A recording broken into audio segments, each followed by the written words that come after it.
নমস্কার বন্ধুরা, world of Subhajit চ্যানেলের একটি নতুন ভিডিওতে আপনাদেরকে অনেক স্বাগত জানাই।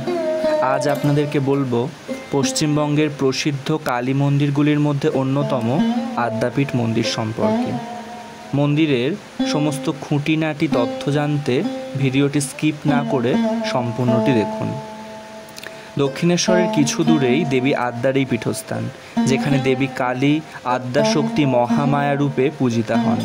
মন্দিরটি প্রতিষ্ঠা হয় ঠাকুর শ্রী রামকৃষ্ণ পরমহংসদেবের শিষ্য শ্রী অন্নদা ঠাকুরের হাত ধরে।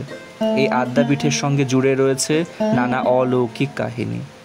আদ্যাপীঠ মঠ প্রায় 27 বিঘা জায়গা জুড়ে অবস্থান করে। এই মন্দিরে দেবী আদ্যার মূর্তি ছাড়াও রয়েছে রাধাকৃষ্ণ ও শ্রীরামকৃষ্ণের ধ্যানরত মূর্তি। মন্দিরের প্রতিষ্ঠাতা অন্নদা ঠাকুর ছিলেন বাংলাদেশের চট্টগ্রামের বাসিন্দা। তার পৈতৃক নাম অন্নদাচরণ ভট্টাচার্য। আদ্যাপীঠ মূলত 1915 সালে অন্নদাচরণ ভট্টাচার্যের অনুগামীদের দ্বারা প্রতিষ্ঠিত হয়েছিল, তবে বর্তমান মন্দিরটি নির্মিত হয়েছিল 1967 সালে। অন্নদাচরণকে স্বপ্নাদেশ দেন আদ্যামা ও ঠাকুর শ্রী রামকৃষ্ণ।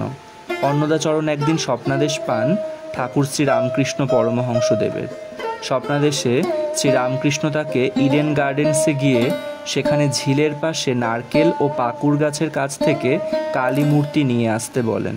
স্বপ্নাদেশ অনুযায়ী তিনি সেখানে যান এবং ঝিলের পাশ থেকে 18 ইঞ্চি আদ্যা মায়ের কোষ্ঠী পাথরের মূর্তি পান। সেদিন ছিল রামনবমী তিথি। রাতে দেবী তাকে দেখা দিয়ে বলেন, অন্নদা, কাল বিজয়া দশমী, তুমি আমায় গঙ্গায় বিসর্জন দিও। দেবীর এই কথা শুনে অন্নদা এক প্রকার আঁতকে ওঠেন। সে ভাবতে থাকে, পুজো পাঠ না করায় মা রাগ করে চলে যাচ্ছেন। তখন দেবী বলেন, আমি শুধু শাস্ত্রবিহিত মতে পুজো পেতে চাই তা নয়, মা খাও, মা পড়ো।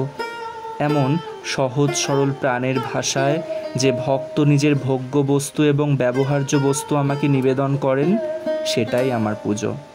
যদি কোনো ভক্ত আমার সামনে আদ্যা স্তোত্র পাঠ করে, তাহলে আমি বিশেষ আনন্দিত হই।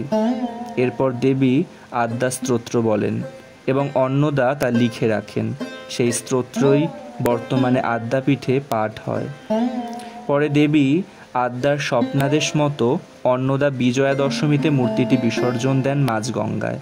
স্বপ্নাদেশ মতোই মূর্তিটির ছবি তুলে রেখেছিলেন অন্নদাচরণ।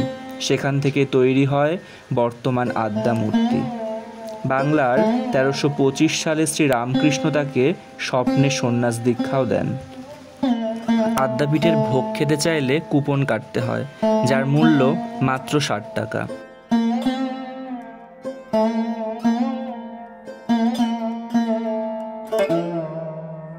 সকাল 8টা থেকে দুপুর 12টা পর্যন্ত কুপন কাটা যায়। এবার আপনাদেরকে বলি কতক্ষণ খোলা থাকে আদ্যাপীঠ মন্দির। ভোর 4:30 থেকে 5টা, সকাল 10:30 থেকে 11টা এবং সন্ধ্যা 7টা থেকে 7:30 পর্যন্ত আদ্যা মায়ের মন্দির খোলা থাকে। কিভাবে যাবেন আদ্যাপীঠ? শিয়ালদহ স্টেশন থেকে দক্ষিণেশ্বরে অথবা বাস বা মেট্রোয় করেও দক্ষিণেশ্বরে যেতে পারেন। এরপর অটো অথবা টোটো বা রিকশায় করে পৌঁছে যাবেন আদ্যাপীঠ কালী মায়ের মন্দিরে। আজকের মতো ভিডিওটি এখানেই শেষ করছি। সবাই খুব ভালো থাকবেন, সুস্থ থাকবেন। জয় আদ্যা মায়ের জয়।